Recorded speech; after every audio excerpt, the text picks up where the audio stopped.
इस एपिसोड की शुरुआत में हमें दिखाया जाता है जो जियांग जो है वो अपने सोल्जर्स को ब्लैक विंड फोर्ट्रेस पे ट्रेनिंग दे रहा होता है। वो कहता है कि ये लोग जो है इन लोगों ने बहुत सारी मिस्टेक्स की हैं। पहले पहले तो जो सोल्जर्स हैं ये बैटल फॉर्मेशन को ढंग से ऑर्गेनाइज नहीं कर सकते। दूसरा, इनमें कोऑर्डिनेशन जो है वो वॉरियर लेवल की नहीं है। ये स्ट्रांग तो हैं पर इनकी कोऑर्डिनेशन खराब है। और तीसरा कि इनका जो कॉम्बैट है वो बहुत ही ज़्यादा स्लो है, इनकी स्पीड बहुत ही ज़्यादा स्लो है। तभी एक सोल्जर कह रहा होता है कि ये देखा देखा सा लग रहा है। तभी बाकी के जो ब्लैक जो आर्मर ड्रैगन आर्मी है वो भी कहते हैं हमारे साथ भी ऐसा ही हुआ था, इसलिए तुम्हें देखा देखा लग रहा है। तभी जियांग कहता है कि यहाँ पे 3000 न्यू आर्मी के सोल्जर्स मैंने तैयार किए हैं और तुम जो हो इतने तरीके से पिट रहे हो, मैं चाहता हूँ कि तुम और स्ट्रांग बनो। तो वो जो पिटे हुए लोग होते हैं वो कहते हैं तो हम क्या करें, हमारे पास ब्लैक स्केल जैसे इक्विपमेंट्स नहीं है।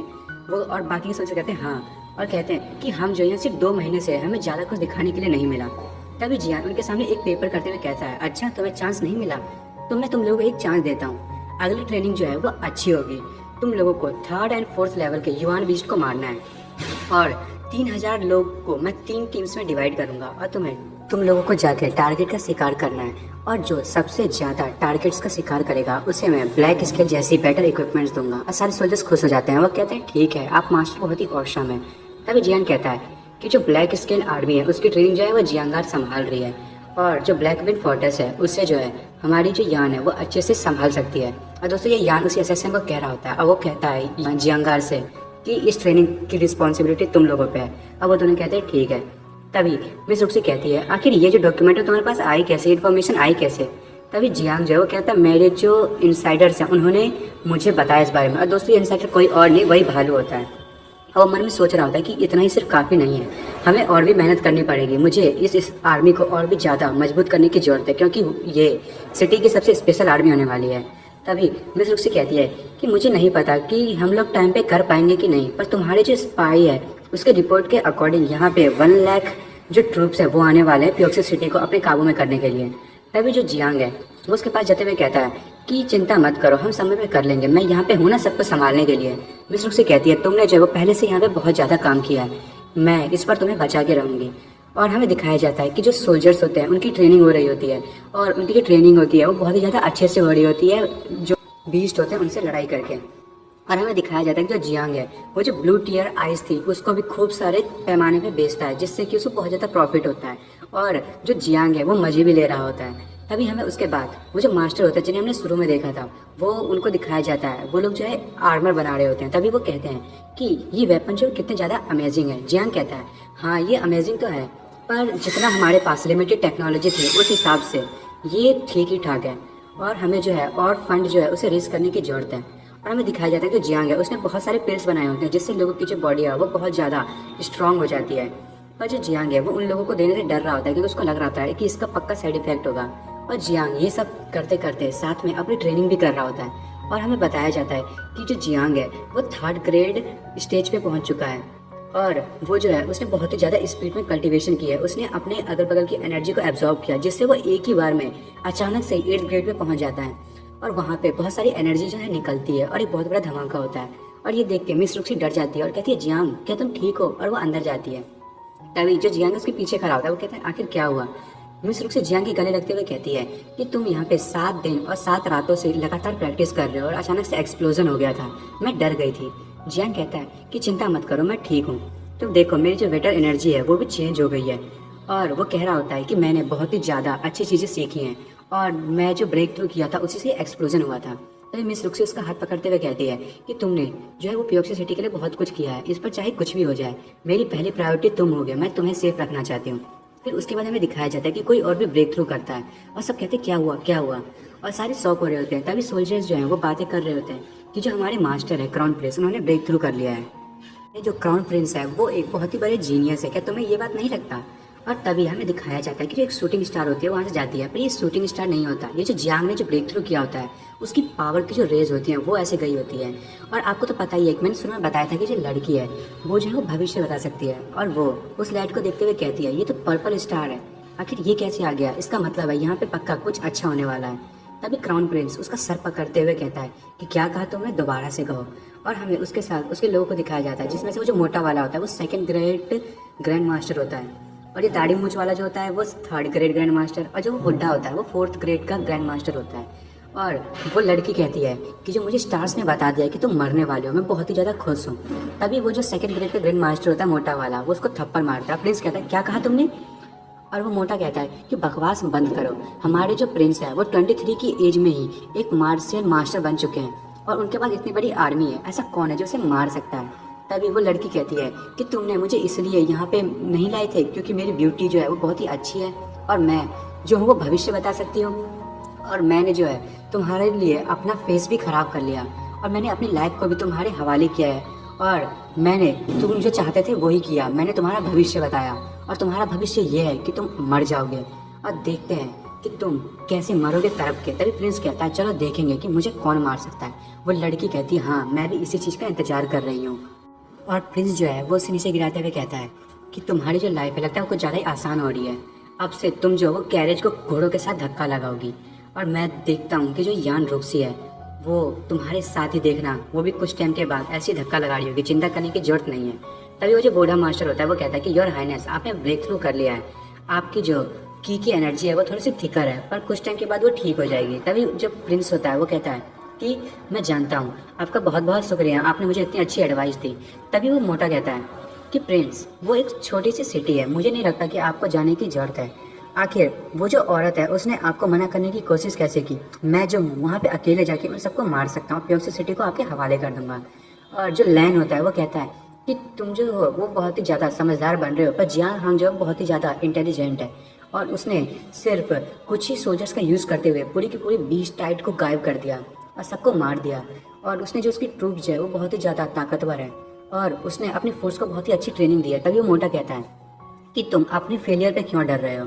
और वो कहता है मैं तुम्हारे जैसा बेवकूफ़ नहीं हूँ, मैं उस वुमेन को देखना अपने प्रिंस के लिए ज़रूर लाऊंगा। और लैन कहता है योर हाइनेस वो जो सिटी है वो उतनी आसान नहीं है जितनी हम सोच रहे हैं। जियांग हांग जो है वो बहुत ही ज़्यादा ताकतवर है और उसकी जो ट्रेनिंग है उसके सोल्जर्स के लिए वो भी बहुत ज़्यादा अच्छी है। तभी वो जो दाढ़ी मूंछ वाला होता है 3rd ग्रेड का ग्रैंड मास्टर वो कहता है कि चिंता मत करो, हमारी जो व्हाइट आर्मर आर्मी है वो भी बहुत ज़्यादा ताकतवर है, वो उन लोगों को आराम से संभाल लेगी। तभी प्रिंस कहता है उस मोटे से कि जो तुम जाओ 30,000 जो सोल्जर्स हैं उनको अपने साथ ले जाओ और यदि तुमने उन लोगों को जीत लिया, मतलब प्योक्सी सिटी को जीत लिया, तो मैं तुम्हें बहुत ही बड़ा प्राइज़ दूंगा और यदि नहीं जीत पाए तो कम से कम प्योक्सी सिटी के बारे में एक्सप्लोर करके आना। और वो कहता है प्रिंस आपको चिंता करने की जरूरत नहीं है, प्योक्सी सिटी जो है वो तो ऐसे ही मैं आपके लिए ला दूंगा। और लैन कहता है क्राउन प्रिंस वो जियांग हांग। और जब तक वो बात कंप्लीट करता तभी वो जो प्रिंस है वो कहता है रुक जाओ, तुम जो हो क्यों इतना ज़्यादा डर रहे हो? तुम चिंता मत करो, वो एक सिंगल सन इन लॉ है, तुम उससे ज़्यादा कुछ ज़्यादा ही डर रहे हो। तभी जो लैन होता है वो कहता है ठीक है प्रिंस जैसा आप चाहें। और वो लड़की मन में सोच रही थी जियांग हांग क्या वो ही होगा जो मेरी मदद करेगा और इन सब लोगों को मार देगा? और उसके बाद हमें मिस रुक्सी के पापा और जियांग को दिखाया जाता है। मिस रुक्सी के पापा कह रहे होते हैं कि हमें पता चला कि 5 दिन में 1 लाख ट्रूप्स जो हैं वो यहाँ पे आने वाले हैं और हमारे पास जो है वो सिर्फ 10,000 ही सोल्जर्स हैं। हमने इतनी ज़्यादा रिक्रूट किया था लोगों को पर फिर भी हमारी जो आर्मी है वो सिर्फ 10,000 तक ही पहुँची है और इतनी ज़्यादा जो है वो तादाद में वो लोग आ रहे हैं, मुझे नहीं लगता कि हम लोग संभाल पाएंगे और हमारी जो डिफेंस है वो भी अभी बहुत ही कम है। तभी एक सोल्जर वहाँ पे आते हुए कहता है कि रॉयल पैलेस ने 30,000 ट्रूप्स को यहाँ पे भेज दिया है और वो कल सुबह तक यहाँ पे पहुँच जाएंगे मास्टर। तभी मिस रुक्सी के पापा कहते हैं क्या इतनी जल्दी? और वो जियांग और मिस रुक्सी का हाथ पकड़ते हैं और जियांग से कहते हैं कि मैं प्योक्सी सिटी का लॉर्ड हूँ, मैं यहीं रहूँगा, तुम जो हो वो कुछ सोल्जर्स को लो और तुम दोनों अपनी जो मदर है उसको लेके यहाँ से चले जाओ और तुम चिंता मत करो, मैं जो यहाँ पे संभाल लूँगा। और जियांग कहता है ये क्या आप कह रहे हो? और रुक्सी भी कहती है कि आखिर ये आप कैसी बातें कर रहे हैं डैड? तभी वो रोते हुए कहते हैं कि तुम जो हो वो चिंता मत करो, वैसे तो मैं अपनी वाइफ से बहुत ज़्यादा प्यार करता हूँ, वो बहुत ही ज़्यादा खूबसूरत है, भले ही वो सोते वक्त खर्राटे लेती हो वो बात अलग है, पर प्लीज़ उसको लेकर यहाँ से चली जाओ और सेफ रहना। जैन कहता है आपको किसने कहा, हम यहाँ से भागने वाले हैं। मिस रुक्सी के पापा कहते हैं कि हम सिर्फ 10,000 सोल्जर्स का यूज़ करते हुए उन लोगों को कैसे मार पाएंगे। जैन कहता है मुझे ज़्यादा लोगों की जरूरत नहीं है, आप मुझे सिर्फ 3,300 पीपल्स दे दो, बाकी सब मैं संभाल लूँगा। फिर अगली सीनों में दिखाया जाता है कि जो जियांग की आर्मी होती है वो पूरी तरीके से तैयार होती है और सारे के सारे एकदम फॉर्म में होते हैं और हमें दिखाया जाता है कि वो जो मोटा होता है वो भी अपनी आर्मी को ले आता है और वो कहता है मैं ज़ो टाओ यहाँ पे रॉयल फैमिली की तरफ से आया हूँ और मैं चाहता तुमने मुझे सरेंडर कर दो, नहीं तो मैं यहाँ पे वॉर कर दूंगा। और हमें दिखाया जाता है उसकी जो आर्मी होती है वो एकदम खतरनाक लग रही होती है, कितनी ज़्यादा इनमें मतलब लोग होते हैं। तभी मिस रुक्सी के पापा कहते हैं इनका जो मोमेंटम है वो कितना ज़्यादा स्ट्रॉन्ग है, मुझे लगा ही था कि रॉयल फैमिली की जो ट्रूप होगी वो बहुत ही ज़्यादा ताकतवर होगी। और प्योक्सी सिटी के लोग कह रहे होते हैं कि क्या यहाँ पे फाइट होने वाली है, हमें क्या रॉयल पैलेस से कभी भी लड़ना चाहिए। और दूसरा आदमी कहता है कि हमें जो सरेंडर कर देना चाहिए, शायद वो हम लोगों पे कुछ मर्सी कर दें। तभी बुड्ढा कहता है अब हम कुछ भी नहीं कर सकते। जियांग जो है वो उड़ते हुए रुक्सी से कहता है कि तुम चिंता मत करो, मैं जो हूँ वो सब संभाल लूंगा। और मिस रुक्सी कहती है कि ठीक है। और जियांग हवा में उड़ते हुए कहता है क्राउन प्रिंस, आखिर वो है कहाँ जिसे मेरी वाइफ ने रिजेक्ट कर दिया। और ये सुन के वो जो मोटा है वो गुस्सा हो रहा होता है। और सारे प्योक्सी सिटी के लोग कह रहे थे हाँ वो अगली है कहाँ, उसका जो पक्का शकल जो होगा बहुत ज़्यादा गंदा होगा, वो तो हमारे मास्टर के शूज़ भी उठाने के लिए काबिल नहीं है। तभी वो मोटा कहता है क्या ये सन इन लॉ है, ये तो पॉसिबल ही नहीं है, आखिर ये हवा में कैसे उड़ रहा है, हवा में उड़ने के लिए तो किसी को भी ग्रेट ग्रैंड मास्टर होना चाहिए। जियांग कहता है कि तुम जानते हो ये अच्छी बात है, तो प्लीज़ यहाँ से जाओगे, मैं जो हूँ तुम्हें जिंदा छोड़ दूंगा यदि तुम यहाँ से चले जाओ। वो मोटा कहता है तुम्हारी हिम्मत कैसे हुई, तुम जो हो मेरी मास्टर की जो वुमेन है उसे तुमने छीन लिया और तुम ऐसा प्रिटेंड कर रहे हो कि तुम्हें ग्रेट ग्रैंड मास्टर हो, मैं तुम्हें दिखाऊंगा और तुम्हें मैं मार दूंगा। और वो सारे अटैक करने के लिए आगे बढ़ते हैं। जियांग कहता है ठीक है, मैं तो तुम्हें चांस देने की सोच रहा था पर तुम नहीं मानोगे तो अब मैं क्या कर सकता हूँ। और उसके बाद हमें दिखाया जाता है कि जो भालू होता है जियांग का दोस्त, वो अपने बीस्ट को भी वहाँ पे ला रहा होता है लड़ाई करने के लिए। और ये देख के तो वो मोटा डर ही जाता है और कहता है कि बीस्ट आखिर ये कैसे हो सकता है, आखिर बीस्ट यहाँ पे क्यों आ रहे हैं। और वो जो बीस्ट हैं वो उस मोटे की जो आर्मी होती है उस पर अटैक करना स्टार्ट कर देते हैं। और जो वो मतलब आर्मी होती है वो ऐसे मर रहे होते हैं जैसे कि पता नहीं क्या हो, और वो सिर्फ जो रॉयल फैमिली की आर्मी है उन्हीं पे अटैक कर रहे होते हैं। वो मोटा भी कहता है कि ये तो सिर्फ मेरी आर्मी की तरफ बढ़ रहे हैं, क्या ये जियांग खान का प्लान है। और वो मन में सोच रहा होता है कि हमने जो है हमें थोड़ा सा वेट करना पड़ेगा, ये जो बीस्ट हैं वैसे तो ये ब्रेनलेस है, हम इन्हें मार ही देंगे। और वो कहता है कि आर्मी डिफेंसिव फॉर्मेशन बनाओ। और वो कुत्ते हुए सोच रहा होता है कि मुझे जल्दी से जल्दी सिटी को जो है वो अपने काबू में करना होगा। वो चिल्लाते हुए कहता है कि जल्दी से सिटी गेट को तोड़ो और मुझे फॉलो करो। तभी जियांग के जो फादर इन लॉ हैं वो कहते हैं इनकी हिम्मत कैसे हुई सिटी पर सीधे अटैक करने की। जियांग उसके सामने आते हुए कहता है ओए तुम्हें किसने कहा तुम यहाँ से जा सकते हो, पहले लड़ेगा कौन मुझसे। तभी वो दोनों जो है जियांग अपनी स्वॉर्ड को और वो जो मोटा होता है वो अपनी हैमर को एक दूसरे से टकराते हैं। और जियांग जो है बहुत ही दूर जाके गिरता है। जो कमांडर होता है सोल्जर्स का वो कहता है कि जल्दी से कमांडर को फॉलो करो। और रॉयल आर्मी जो होती है वो जो गेट होती है सिटी गेट उसको ब्रेक कर रही होती है। और सिटी के जो लोग होते हैं वो कह रहे होते हैं क्या आखिर टाउन में क्या हो रहा है, यहाँ पे क्या होने वाला है। तभी वो जो बुढ़े अंकल होते हैं वो कहते हैं कि यहाँ पे जो लॉर्ड है लगता है इसने रॉयल पैलेस से ना पंगा ले लिया है, अब हमें कहीं ना कहीं छुपना पड़ेगा। हमें जियांग को दिखाया जाता है कि उसको बहुत ज़्यादा डैमेज हुआ होता है, इससे हमें पता चलता है कि वो जो कमांडर है मतलब जो मोटा है वो बहुत ही ज़्यादा ताकतवर है। वो कहता है मैं जो हूँ अपने ड्रैगन फॉर्म में हूँ और मेरी जो स्ट्रेंथ है वो भी 9th ग्रेड तक पहुँच चुकी है, फिर भी मैं इसकी हैमर से बहुत ही ज़्यादा डैमेज खा चुका हूँ। ये तो बहुत ही बड़ा गैप है हम दोनों के बीच में। वो कहता है मतलब वो जो कमांडर है कि मैंने सोचा नहीं था कि तुम मेरे हैमर को कभी भी रोक पाओगे, तुम तो सच में बहुत ही ज़्यादा ताकतवर हो। मैं तुम्हें एडवाइस देता हूँ कि तुम सरेंडर कर दो और अपनी वाइफ को क्राउन प्रिंस को दे दो। और ये सुन के जियांग कहता है सॉरी मैंने आपको डिसअपॉइंट किया, पर मेरा गोल यहाँ पे आपको मारना नहीं जबकि आपके 30,000 जो ट्रूप्स हैं उनको मारना है। और वो कमांडर अपने हैमर को लेते हुए फिर से जियांग पे हमला करने के लिए ऊपर कूदता है, कहता है हाँ पर तुम्हारी जो सिटी गेट है वो जो है वो ज़्यादा देर तक नहीं संभाल पाएगी, तब देखता हूँ मैं तुम अपनी सिटी को कैसे बचाते हो। हमें दिखाया जाता है वो जो कमांडर की जो टीम होती है मतलब रॉयल पैलेस के जो सोल्जर्स होते हैं वो उन्होंने गेट को तोड़ दिया होता है और वो सारे सिटी के अंदर घुस रहे होते हैं। तभी वो कमांडर कहता है कि देखा तुम्हारा खेल खत्म, मैंने नहीं सोचा था कि इतना ज़्यादा ईजी होगा, तुम लोग तो कुछ ज़्यादा ही कमज़ोर हो। जियांग कहता है अच्छा ऐसी बात है। फिर हमें दिखाया जाता है कि सिटी के अंदर से कोई जो है अपना जो भाला टाइप का होता है उसको फेंकता है और वो एक सोल्जर के आर पार हो जाता है। जियांग कहता है असली खेल तो अब शुरू ही हुआ है। और हमें दिखाया जाता है कि एक के बाद एक सोल्जर्स को पता नहीं कैसे पर जो तीर होते हैं वो लग रहे होते हैं। वो जो कमांडर होता है वो कहते हैं आखिर यहाँ पे हो क्या रहा है। तभी हमें दिखाया जाता है ये जो जियांग की जो नई आर्मी होती है वो होती है और वो कहते हैं कि चलो अटैक करें।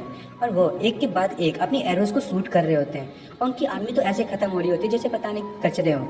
और वो मोटा कहता है कि कितनी पावरफुल फोर्स है, मैंने कभी नहीं सोचा था कि इतनी स्मॉल सिटी में इतने ज़्यादा खतरनाक लोग हो सकते हैं। ये तो इन सिटी में सिर्फ ज़्यादा 1000 लोग होंगे, फिर भी इनके जो डिफेंडर्स हैं वो कितने ज़्यादा ताकतवर हैं।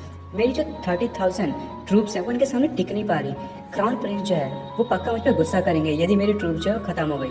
जियांग कहता है कि आपको कैसा लगा मेरे क्रॉसबोस का टेस्ट करके। और वो कहता है कि मैंने जो है वो थोड़ी सी आपके लिए ट्रबल खड़ी कर दी है, तो क्यों ना हम लोग अपने बीच की लड़ाई को कंप्लीट करें। और वो जो कमांडर होता है वो कहता है हाँ चलो शुरू करें। जियांग उस पर अटैक करते हुए कहता है कि आज मैं आपके 30,000 आर्मियों और गौरों को मार के पूरी की पूरी जो सिटी है उसको खून से नहला दूंगा, और जो मेरी नई आर्मी है ये इनके लिए बलि की काम करेगी, और मैं जो हूँ अपनी आर्मी के नाम पे आपका सर काट दूंगा। तभी सारे के सारे सोल्जर्स भी कहते हैं रेड ड्रैगन आर्मी की जय, और जितने भी जो बीस्ट होते हैं वो भी उनके साथ में ही लड़ाई कर रहे होते हैं, और जो भालू होता है वो भी एक के बाद एक अटैक करे जा रहा होता है। तभी कमांडर जो जियांग है उस पर अटैक करता है। वो कहता है मेरी ट्रूप जो है वो तुम उसे डिफीट कर तो दोगे, पर चिंता मत करो, मैं तुम्हें दिखाता हूँ कि लड़ाई कैसे की जाती है। और उसके बाद जियांग मन में सोच रहा होता है कि पता नहीं मैं अब क्या करूँगा। और वो जो मोटा है वो कहता है कि मुझे इसे मारना ही होगा, यदि मुझे यहाँ से बच के निकलना है। उसका सर यदि मैं काट दूँ तभी मैं क्राउन प्रिंस से जो है वो माफ़ी मांग पाऊंगा और मैं यहाँ से भाग पाऊंगा। और वो कमांडर जियांग पे अपने हैमर से हमला करते हुए कहता है कि आज तुम हेल में जाओगे। और जियांग वहाँ पे खड़ा होता है और वो कहता है कि मुझे जो इसे रोकना ही पड़ेगा अपनी सिटी को बचाने के लिए। तभी उस कमांडर का जो हैमर होता है वो जियांग के स्वॉर्ड से टकराता है और वहाँ पे बहुत ही ज़्यादा एनर्जी सर्च होती है। और ये देख के मिस रुक्सी के पापा कहते हैं ये तो बहुत ही ज़्यादा ताकतवर है, पूरे कॉन्टिनेंट में कोई भी ऐसा नहीं है जो इतनी अच्छे से हैमर को यूज़ कर सके, हमें जो है जियांग के अंकल को बुलाने की जरूरत है। मिस रुक्सी कहती है कि डैड आप आराम से रहें, जियांग हांग जो है उसने सारे प्लान बना के रखा होगा। और हमें जियांग के अंकल को दिखाया जाता है, वो कहते हैं अपने मन में ही कि जियांग क्या तुम श्योर हो कि तुम्हें मेरी ज़रूरत नहीं है बच्चे, आखिर तुम जो यहाँ पे क्या सरप्राइज प्लान कर रहे हो। जियांग कहता है अच्छा आप मुझे मारेंगे। तभी जियांग अपनी डार्क एनर्जी को रिलीज करता है और उसका यूज़ करते हुए वो जो कमांडर होता है उसकी स्ट्रेंथ को उसी पे पलट कर देता है। और ये देख के वो कमांडर शॉक हो जाता है, वो कहता है ये पावर, ये डार्क एनर्जी इतनी ज़्यादा कैसे हो सकती है, ये तो बहुत ही ज़्यादा डार्क एनर्जी है। तभी मिस उसके पापा कहते हैं ये तो 8 फुल डार्कनेस है, पर ये वो कैसे सकता है, ये जो वर्ल्ड है इसमें सिर्फ 7 लेवल है डार्कनेस के, पर जियांग के पास 8th लेवल है, कैसे। मिस रुक्सी कहती है फादर आप शायद भूल गए, वो जियांग है, उसके लिए कुछ भी इम्पॉसिबल नहीं है। और ये देख के जो जियांग के अंकल है वो भी कहते हैं इतनी ज़्यादा शॉर्ट इंटेंट और इतनी ज़्यादा डार्क पावर, बच्चे आखिर तुमने क्या क्या छुपा रखा है, इसके कंट्रोल में इतनी ज़्यादा एनर्जी हो कैसे सकती है। तभी जियांग कहता है कि आपका जो हैमर है वो तो टूट गया, अब जो है वो आप कैसे मेरे से लड़ाई करेंगे। वो कमांडर है वो कहता है कि तुम चिंता मत करो, मेरे ब्लॉक को तुम सर्वाइव नहीं कर पाओगे, और हम दोनों का जो गैप है वो अभी भी बहुत ज़्यादा है, मैं तुम्हें ऐसे ही मार दूंगा। जियांग कहता है चलो हम लोग ये देख ही लेंगे, और मैं जो हूँ वो वैसे भी आपसे अकेले फाइट नहीं करने वाला। फिर हमें दिखाया जाता है कि ये बात सच होती है, वो जो भालू होता है उसके पीछे आ जाता है, वो कमांडर होता है, वो कहता है कि मैं तो केयरलेस था और मेरी जो हैमर है वो भी टूट चुकी है। और जियांग जो है वो अपने पावर को हाथों में ला रहा होता है, और जो भालू होता है वो उस कमांडर को पीछे से पकड़ लेता है और कहता है ओला और वो उसको पकड़ते हुए जो है उसको दबा रहा होता है। कमांडर कहता है तुम लोग जो हो यहाँ पे मेरे पे स्नीक अटैक करने वाले हो। तभी जियांग उसके गर्दन पे स्वॉर्ड को रखते हुए कहता है कि पहले मुझे आपका सर लेने दीजिए। वो कमांडर कहता है कि तुम्हारी हिम्मत, तुम ऐसा कभी करने की सोचना भी मत, नहीं तो प्रिंस। और जब तक वो बातें पूरी करता तब तो जियांग उसके गर्दन को उड़ा देता है और कहता है कि क्या तुम बेकार की बातें कर रहे हो, वैसे मुझे तुम्हें बात पूरी करने देनी चाहिए थी। और वो कहता है कि क्राउन प्रिंस जो है वो भी मरेगा, चिंता मत करो। और अपने कमांडर को मरते हुए देख के जो उसकी जो ट्रूप होती है वो बहुत ही ज़्यादा डर जाती है, और कहते हैं कमांडर मर गए, और वो भागने लगते हैं सारे के सारे। कहते हैं सारे भागो, हमें जो है वो क्राउन प्रिंस को रिपोर्ट करना पड़ेगा, ये न्यूज़ पहुंचानी पड़ेगी। तभी जो जियांग के सोल्जर्स होते हैं वो कहते हैं कि चलो इन सबको मार दें, एक भी बंदा जो है यहाँ से जिंदा नहीं जाना चाहिए। और हमें दिखाया जाता है जो जियांग है वो कहता है कि मुझे सोचने दो, मैं प्रिंस को ये तोहफा कैसे पहुँचा सकता हूँ, कोई अच्छा सरप्राइज प्रिंस के लिए तैयार करना पड़ेगा। फिर हमें कुछ देर के बाद दिखाया जाता है जहाँ पे जो प्रिंस है उसने अपने कैंप लगाए होते हैं। एक सोल्जर कह रहा होता है कि मैं सोच रहा हूँ कि कमांडर कब आएंगे, जब वो आएंगे तभी मैं अपने घर पे जा पाऊंगा, अपनी बीवी से मिल पाऊंगा। तभी उसे कुछ दिखाई देता है, वो कहता है आखिर वो क्या है, और वो बहुत ही ज़्यादा डर जाता है और वो भागने लगता है। वो कहता है कमांडर जू, कमांडर जू। तभी प्रिंस जो है वो बाहर आता है, वो कहता है कि आखिर हुआ क्या, और वो देखता है तो बहुत ही ज़्यादा गुस्सा हो जाता है। और वहाँ पे वो जो सोल्जर्स होते हैं उनके खून से लिखा होता है पियोक्सी सिटी और जियांग हांग। और ये देख के जो प्रिंस है वो बहुत ही ज़्यादा गुस्सा हो जाता है, और जो जियांग है उसने वहाँ पे बहुत सारी गालियाँ भी लिखी होती हैं, और वहाँ पे पेड़ पे से बहुत सारी ब्लड्स निकल रही होती हैं। तो दोस्तों मैं इस जो एपिसोड है इसको यहीं ख़त्म कर रहा हूँ। अगले एपिसोड में देखेंगे कि जो क्राउन प्रिंस है वो जियांग से बदला लेने के लिए अब क्या करेगा। Thank you for watching friends, और आपको मेरी वीडियो पसंद आई हो तो प्लीज़ मेरी वीडियो को लाइक और सब्सक्राइब करना ना भूलें। Thank you.